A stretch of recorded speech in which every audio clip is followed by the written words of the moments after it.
సంవత్సరాలు నేను చెప్తున్నాను. ఇదిగో ఆ చెట్లకి చెప్తే అవన్నా మన పెళ్లి చేసిన పెంట్ల పేరయ్యా. ఇదిగో ఈ రోజుతో మన పెళ్లి విషయం తేల్చకపోతే రేపటి నుంచి నీకు కనపడను కర్రీ కనకయ్య. అగో ఈ రోజే మీ అన్నయ్య కనబడితే మీ అన్నయ్య, మా నాన్న కనబడితే మా నాన్న, ఎవరు కనబడితే వాళ్ళకి ఈ విషయం చెప్పి నీ మెళ్ళలో 6 ముళ్ళు వేస్తాను. ఆరా? నీకు 3 నాకు 3. అదా ఆటో, ఈ ఆటోలో వెళ్ళి ఇదే ఆటోలో వెళ్ళి మీ అన్నయ్య ఎక్కడున్నాడో వెతికి పట్టుకుని ఆయనతో మీ చెల్లిని ప్రేమించాను, నేను పెళ్లి చేసుకుంటాను, మీరు ఒప్పుకోకపోతే నేను ఒప్పుకోను అంటాను. అప్పుడు ఆయన ఏమంటారు? నీ ఇంటి అడ్రస్ ఎక్కడా అని అడుగుతాడు. నిజమేనయ్యా, వాళ్ళిద్దరూ కలిసి తిరిగారు, ప్రేమించుకున్నారు. నేనేమీ కాదంటం లేదు. మీ చెల్లెల్ని ఇంటి కోడలుగా చేసుకోవడానికి కూడా నాకేమీ అభ్యంతరం లేదు. కాకపోతే ఇంటికో అంతస్తుంది, దానికో అభ్యంతరం ఉంది. అది ఒప్పుకోదు. మీ అంతస్తుని ఎగిరందుకోవాలన్న దురాశ నాకు లేదు సార్.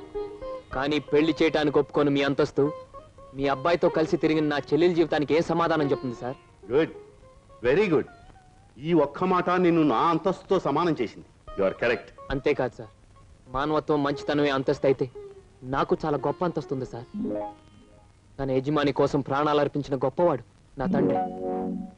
అవును సార్, భూమి తగాదాల్లో యజమాన్ని కాపాడడం కోసం మా నాన్న చనిపోకుండా ఉంటే నా చెల్లెలు పెళ్లి విషయం మాట్లాడడానికి మా నాన్నే వచ్చేవాడు.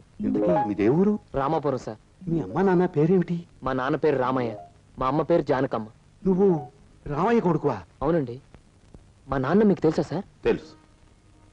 ఆనాడు మీ నాన్న తన ప్రాణాలనిచ్చి రక్షించింది ఎవరినో కాదు, నన్నే. మీరు శ్రీధర్రావు గారా? అవును బాబు, అవును. మీ మావయ్య నువ్వేదో ఇంజనీరింగ్ చదువుతున్నావన్నాడు. ఈ ఆటో, ఈ డ్రెస్సు అంత అబద్ధం సార్. మీ దగ్గర నుంచి డబ్బు తీసుకొని మమ్మల్ని అమ్మబోయాడు. మేము భయపడి పట్నం పారిపోయి వచ్చేసాం. మిమ్మల్ని చదివిస్తున్నా నా నాగే ఇప్పటికీ నా దగ్గర డబ్బు తీసుకెడుతూనే ఉన్నాడు. ఏమిటి, ఇంకా వస్తున్నాడా? All right. ఇటువంటి సంతోష సమయంలో వాడి పేరెందుకు తెలుసుకోవటం బాబు. ఆనాడు మీ నాన్న నా కోసం చిందించిన రక్తానికి బదులు ఎలా తీర్చుకోవాలా అని ఈనాడు నాకు అర్థం కాలేదు. ఇప్పుడు అర్థమైంది. ఆ రక్తానికి బదులు నీ రక్తపాశాన్ని మా ఇంటి కోడలుగా చేసుకుంటాను. Thank you sir, thank you very much. విన్నావా వదిన?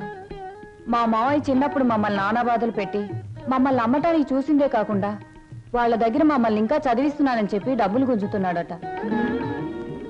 ఎంత దుర్మార్గుడో. మా బావని మీ మావయ్యని దుర్మార్గులంటే సరిపోదు లక్ష్మి. ఏదైనా కొత్త పేరు పెట్టి పిలవాలి. ఇప్పుడు గాని సరోజ ఉండి దానికి ఈ విషయం తెలుసుంటే ఎంత బాధపడుండేదో తెలుసా?